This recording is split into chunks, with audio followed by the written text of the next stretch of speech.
अस्सलामुअलैकुम and welcome back to my channel learning with Hania. आज हम लोग करने वाले हैं लेसन नंबर 45 और ये टॉपिक जो है बहुत ज़्यादा इम्पोर्टेंट भी होने वाला है क्योंकि डिफरेंट जो कि थ्योरिस्ट होते हैं उनका पर्सपेक्टिव के बारे में ज़रूर पूछा जाता है। कोई ना कोई शॉर्ट या लॉन्ग या ये भी पूछा जा सकता है कि सोशियो कल्चर पर्सपेक्टिव बताइए, साथ साथ ऑपरेंट कंडीशनिंग या जो कि इस तरह की क्लासिकल कंडीशनिंग बताइए। तो ये इस तरह के जो है बड़ा इम्पोर्टेंट है इसको। अच्छा, तो अब हम लोग सोशियो कल्चरल पर्सपेक्टिव को देख लेते हैं कि सोशियो कल्चरल जो कि नाम से पता चल जाता है कि जो कि वो कहते हैं कि जो कि इंसान जो कि स्ट्रेसफुल कंडीशंस में रह रहा होता है उसके इर्द गिर्द का माहौल, सोशल माहौल जो है ना, वो उसका इर्द गिर्द का माहौल सोशियो कल्चरल, उसके नाम से देखें सोशियो कल्चर। तो कि जो उसके इर्द गिर्द का माहौल होता है, उसके इर्द गिर्द का जो कल्चर होता है, अगर उसके इर्द गिर्द का माहौल ऐसा स्ट्रेसफुल सा होगा तो वो ज़्यादा जो है ना ये प्रोन होते हैं कि वो सब्सटेंस रिलेटेड डिसऑर्डर्स उनके अंदर आएँ, या वो अनएम्प्लॉयड होते हैं, उनके अंदर टेंशन नहीं चल रही होती, कारोबारी कोई ना उनके पास पैसे होते हैं ना कुछ होता है, बस वही। तो वो उनके अंदर अल्कोहल या अपॉइड यूज डिसऑर्डर आने का ख़तरा होता है। अब ये भी आके आ रहा है people in regions with higher unemployment levels, जहाँ पे ज़्यादा अनएम्प्लॉयड लोग होते हैं उनके अंदर ज़्यादा अल्कोहलिज्म रेट्स आते हैं, मोर प्रोन होते हैं कि वो अल्कोहलिज्म की तरफ जाएँ, ये डिसऑर्डर्स उनके अंदर आए। People in lower socio economic classes, अब लोअर सोशो इकोनॉमिक क्लास वही बात आ रही है कि उनमें भी ज़्यादा वो भी ज़्यादा प्रोन होते हैं इस डिसऑर्डर के लिए कि उनको भी ये सब्सटेंस रिलेटेड डिसऑर्डर्स हो सकते हैं। फिर यूथ में हमारे देख रहे हैं कि अनएम्प्लॉयमेंट है, वो भी बड़ा मेजर कॉज है, पॉपुलेशन भी इतनी है, और फिर वो भी उनके अंदर स्ट्रेस आते हैं, स्ट्रेस रिलेटेड फिर वो सब्सटेंस रिलेटेड ऐसी अल्कोहल वगैरह, हेरोइन वगैरह ऐसी चीज़ें इस्तेमाल करने लग जाते हैं अपने उस स्ट्रेस को भगाने के लिए। अपने अनएम्प्लॉयड होते हैं, एक तो ये स्ट्रेस होता है, फिर और भी काफ़ी सारे उनको स्ट्रेसेस जो कि ट्रिगर कर रहे होते हैं, तो उनको वो उनकी ठीक करने के लिए, मतलब उनके लिए थोड़ा सा उनके थोड़े थोड़े टाइम के लिए मैं उन चीज़ों को भुला दूँ, तो वो अल्कोहल वगैरह या ऐसी चीज़ें यूज़ करने लग जाते हैं कि और कहते हैं कि मैं इससे मुझे रिलीव मुझे हो रहा है, मैं रिलीफ फील कर रहा हूँ।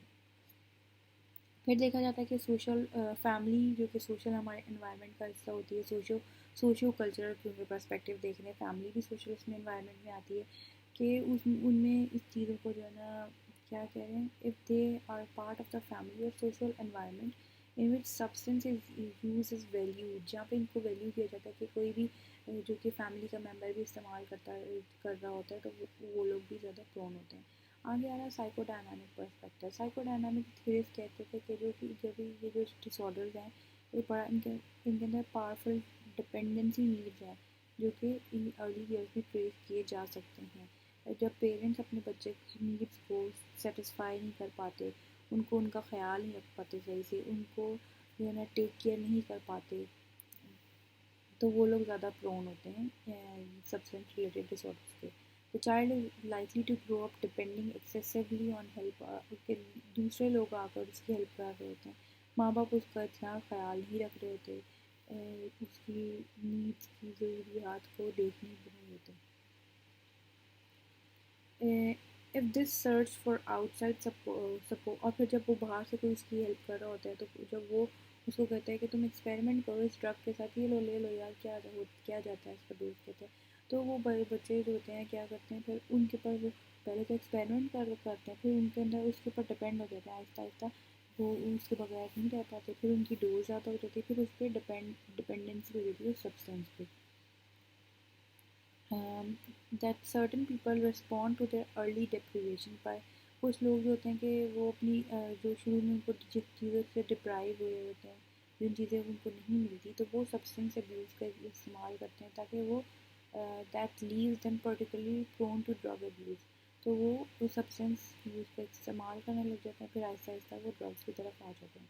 सच individuals have disturb ego function, और इनका ईगो फंक्शन भी डिस्टर्ब होता है, inability to deal with reality से डील नहीं कर पाते, and then they use drugs, और फिर वो ड्रग्स को यूज़ करते हैं एज अ डिफेंस मैकेनिज्म। आगे आ रहा है कॉग्निटिव बिहेवियरल पर्सपेक्टिव, क्या ये थ्योरीज क्या कहते थे, अब वो देख लेते हैं हम लोग। ये बहुत ज़्यादा, मैं आपको अगेन बता रही हूँ कि बहुत इंपॉर्टेंट है, इनके पर्सपेक्टिव अच्छे से याद कर लीजिएगा, इसमें शॉर्ट लॉन्ग आ सकता है।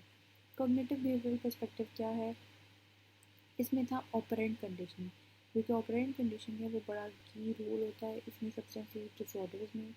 The argue that the temporary reduction of attention or raising of spirits produced by the drug कि जो इनका जो ना जो कि हमने पढ़ा था कॉग्निटिव बिहेवियर पर्सपेक्टिव में रिवॉर्ड और पनिशमेंट का जो हमने पढ़ा था स्किनर स्किनर ने जो हमें दी थी कि इसमें स्किनर रिवॉर्ड का जो फंक्शन है कि वो कहते थे कि जब कहते हैं कि जब वो ड्रग लेता है तो उसकी जो बॉडी है उसके मुताबिक रिएक्ट करती है, उसको सुकून मिलता है उसकी बॉडी को, तो फिर वो सुकून हासिल करने के लिए दोबारा और लेता है इसी रिएक्शन को हासिल करने के लिए.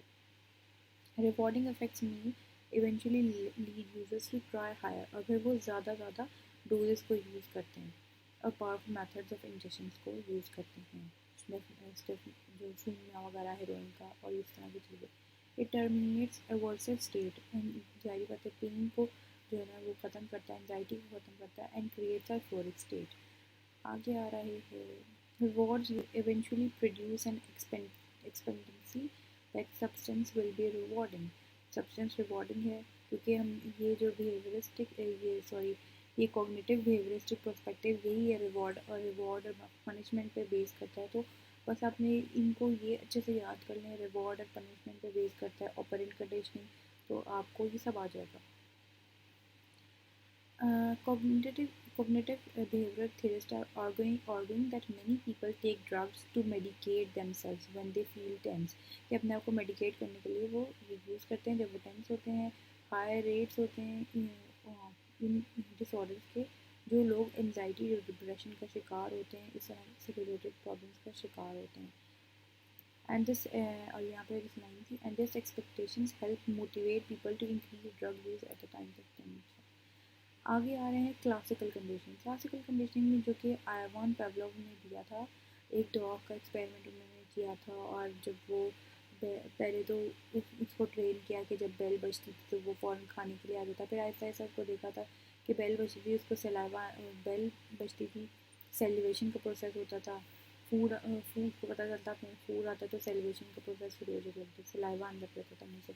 फिर जब भी वो बेल बजी थी तो सलाइवा उसके मुँह से आता था, बेशक फूड हो या ना हो, आहिस्ता आहिस्ता ये देखा गया. तो वो बेल जो थी ना वो स्टिमुलाई थी. अब क्लासिकल कंडीशनिंग में क्या है, मैंने ये थोड़ा दोहरा दिया ताकि आपको याद आ जाए. क्लासिकल कंडीशनिंग में also play a role in these disorders. Classical conditioning occurs when two stimuli that appear close together, जो कि चीज़ें क्लोज टुगेदर कनेक्टेड होती हैं किस बंदे के से उस सब्सटेंस रिलेटेड से. जैसे कि कोई बंदा वो देख ले कि ड्रग डीलर है जो सप्लायर है, उसको देख ले तो वो उसको तब भी जो है ना उसके मुताबिक रिस्पॉन्ड करता है. तो ये क्लासिकल कंडीशनिंग में आता है. जिससे हमने डॉग का एग्जांपल पढ़ी थी, एक्सपेरिमेंट हुआ था डॉग पे. ड्रग में act as classically conditioning stimuli, जो कि ड्रग है वो क्लासिकल कंडीशनिंग स्टिमुलाई यूज हो जाएगी and come to produce some of the same player brought on by the drug themselves, और सेम उसको प्लेयर मिलेगा जो ड्रग देता है. जैसे कि साइट ऑफ हाइपोडर्मिक नीडल देख ले, या ड्रग बडी देख ले, या ड्रग सप्लायर देख ले, रेगुलर सप्लायर देख ले, तो उसको वही जो है ना क्या नाम है वही प्लेयर मिलेगा उसे. For example has been known to comfort people who are addicted to heroin और amphetamines and to relieve their withdrawal symptoms.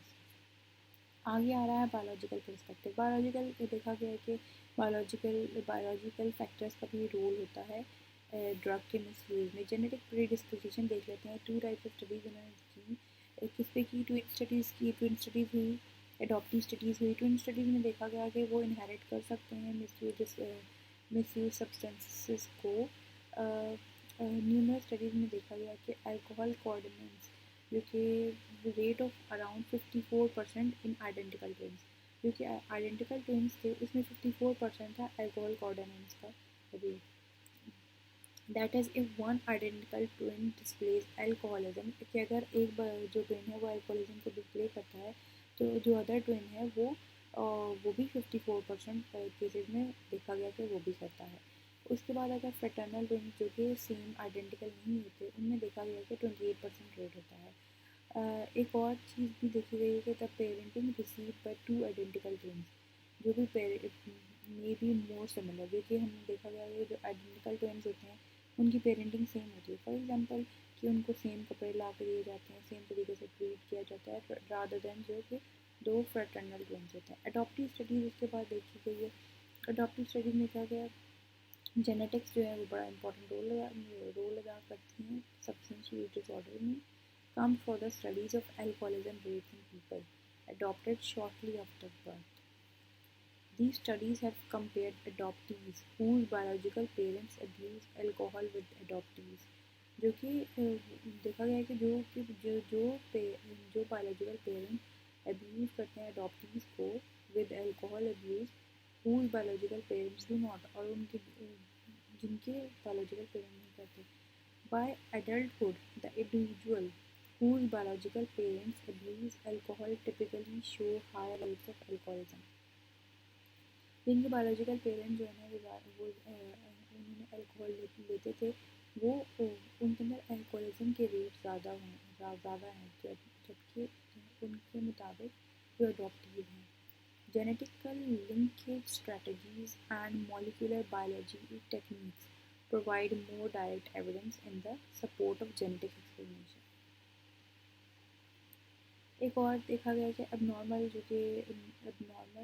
form of the so-called dopamine D2 receptor gene in a majority of research participants with substance use disorder. कि जो कि abnormal form होती है जिसकी dopamine receptor की gene के अंदर, वो भी सब्सटेंस यूज डिसऑर्डर के लिए के अंदर रोल अदा करता है. But in less than 20% of participants who do not have such disorders. आगे बायोलॉजिकल पर्सपेक्टिव में न्यूरोट्रांसमीटर्स आ रहे हैं. न्यूरोट्रांसमीटर में देखा गया है कि जो न्यूरोट्रांसमीटर है focus explanation of the drug tolerance and withdrawal symptoms के ऊपर उन्होंने फोकस किया है. अब यहाँ पे ये जो सारा आ रहा है ना, आगे ब्रेन सर्किट वगैरह आ रही है, आपको रटना होगा. मतलब कि एक तो होता है ना कंसेप्ट क्लियर, इसमें चीज़ें ऐसी जो कि आपको अच्छे से याद करनी होगी. अच्छा, these theories contend that when a particular drug is ingested, जब भी कोई ड्रग ली जाती है तो ये सर्टेन जो कि न्यूरोट्रांसमीटर होते हैं हमारे ब्रेन के अंदर, उनकी हमारी बॉडी के अंदर उनकी जो एक्टिविटी होती है उनको इंक्रीज कर देता है नॉर्मल से. ये जिन न्यूरोट्रांसमीटर का काम होता है कि हमें काम करे, हमारी पेन को रिड्यूस करे, मूड को लिफ्ट करे और अलर्टनेस को इंक्रीज करे, तो वो उनको ज़्यादा एक्टिव कर देता है. उनको या कुछ जो होते हैं उनको स्लो डाउन कर देते हैं, कुछ उनको एक्टिव, कुछ neurotransmitter. When a person keeps on taking the drug, जब भी कोई बंदा जो है ना ये ड्रग लेता रहता है, तो जो उसका जो ब्रेन होता है वो एडजस्टमेंट कर लेता है अपने आप को, और जो उसकी अपनी प्रोडक्शन होती है उसको रिड्यूस कर लेता है, न्यूरोट्रांसमीटर की प्रोडक्शन को रिड्यूस कर लेता है.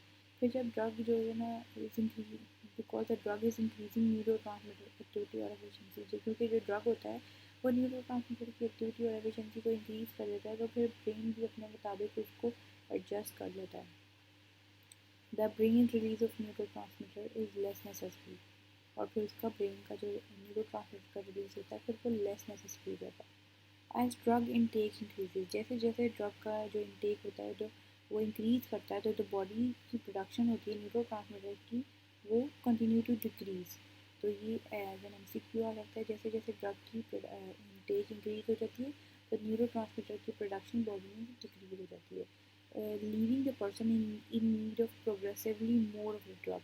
और फिर बंदे को क्या होती है, ज़्यादा उसको अर्ज होती है कि वो ड्रग ले to achieve its effects. In this way, drug takers build tolerance for a drug. तो टॉलरेंस पैदा होती है. टॉलरेंस हमने क्या पढ़ा था कि उसकी नीड बढ़ती जाती है, becoming more and more reliant on it, और जब तक कि उस पर डिपेंडेंट हो जाता है. And it rather than on their own biological processes to feel comfortable, happy or alert. और ये बायोलॉजिकल प्रोसेसेस भी अपने आप को उसके मुताबिक ढांप लेते हैं. न्यूरोट्रांसमीटर की प्रोडक्शन कम हो जाती है बॉडी में से, अब ब्रेन उसके मुताबिक एडजस्ट कर लेता है और अपनी प्रोडक्शन को कम कर लेता है. If they suddenly stop taking the drug, जब वो फिर अचानक से जो है ना ड्रग को लेना छोड़ देते हैं, तो there natural supply of neurotransmitter will be low for a time. तो जो न्यूरोट्रांसमीटर वो क्योंकि वो ब्रेन ने जो कम कर दी होती है क्योंकि वो बहुत ज़्यादा ड्रग ले जाता है, तो फिर उसकी जो नेचुरल सप्लाई होती है वो कम हो जाती है कुछ अर्से के लिए. Producing the symptoms of withdrawal, तो विथड्रॉल के सिम्टम्स आते हैं जिसमें एनजाइटी वगैरह, इरिटेबिलिटी वगैरह जो हमने पढ़ा है वो आ जाता है. Association between drugs and neurotransmitter reduction in brain. अब इसकी क्या एसोसिएशन है ड्रग्स के साथ? Some explain the abuse substance decreates when neurotransmitter will be affected. Repeated and excessive use of alcohol or benzodiazepines का वो लोअर करता है उसकी ज़्यादा की प्रोडक्शन को, और ऑप्ioids का यूज़ जो है वो एंडोर्फिन का प्रोडक्शन एंडोर्फिन की प्रोडक्शन ब्रेन में कम कर देती है। कोकीन और एम्फेटामाइन्स का जो इसका रेगुलर यूज ब्रेन के अंदर डोपामाइन की प्रोडक्शन को कम कर देता है। So in addition, researchers have identified a neurotransmitter called anandamide. Anandamide एक न्यूरोट्रांसमीटर है जो कि हमारा जो कि ऑपरेट करता है THC excessive use of marijuana. जब भी मैरिजुआना को ज़्यादा लिया जाता है तो फिर ये एनंडेमाइड की प्रोडक्शन को रिड्यूस कर देता है।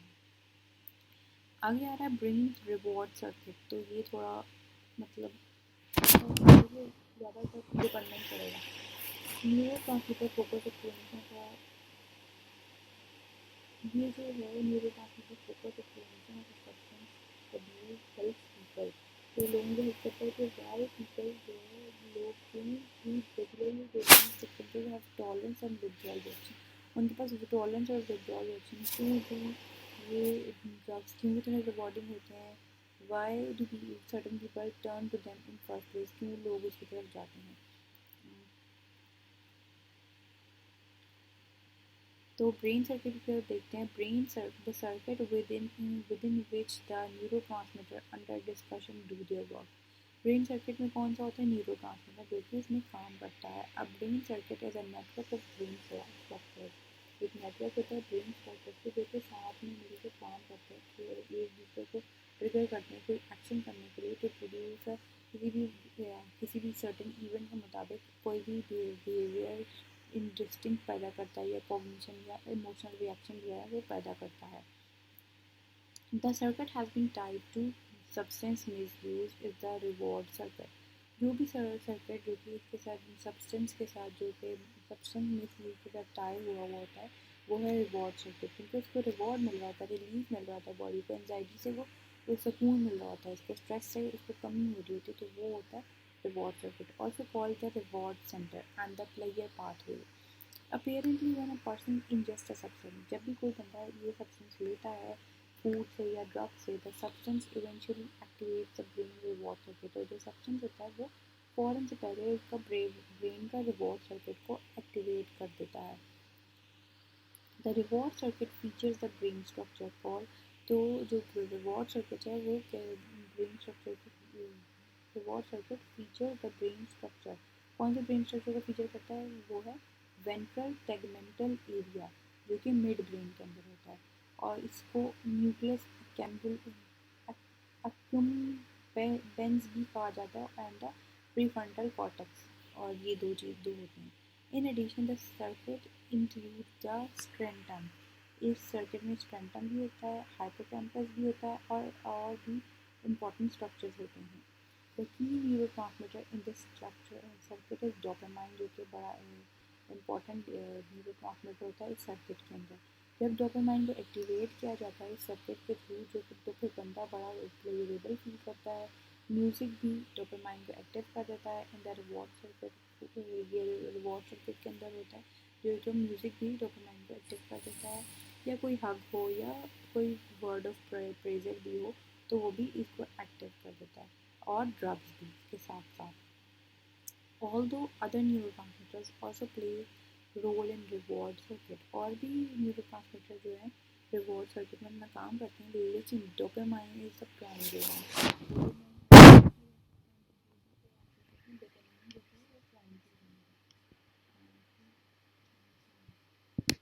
जो कि अदर न्यूरोट्रांसमीटर हैं वो देख लेते हैं। कोकीन और एम्फेटामाइन डायरेक्टली जो कि डोपामाइन को इंक्रीज कर देते हैं, डोपामाइन की एक्टिविटी को।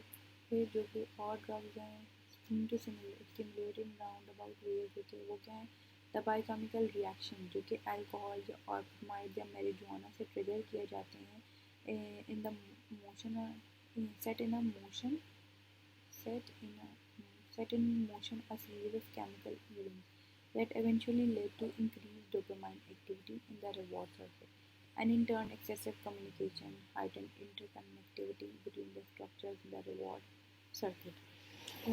Argue a number of theories taking they believe that a substance repeatedly stimulates the reward circuit. Because substance है वो एक stimulate करता है reward circuit so the circuit develops a hypersensitivity और फिर circuit जो है hypersensitivity हो जाता है इस substances से न्यूरॉन in the circuit जो कि न्यूरॉन होते हैं circuit में fire more readily ज़्यादा उससे fire करते हैं readily जब भी इन सब्सटेंसेस से उनका इन सब्सटेंसेस से इनका सामना हो तो वो ज़्यादा रेडिली एक्टिव होते हैं contributing to future desire for them ताकि इसलिए ताकि फ्यूचर में भी इनको ज़्यादा डिज़ायर होती है तो ये इंसेंटिव सेंसिटाइजेशन भी कहती है ऑफ एडिक्शन हाई रिसीव और इसको ज़्यादा सपोर्ट मिली है in animal and human studies में इसके अलावा ही suspect that people who chronically use drugs जो कि क्रॉनिकली यूज़ करते हैं ड्रग्स को may suffer from a reward deficiency syndrome.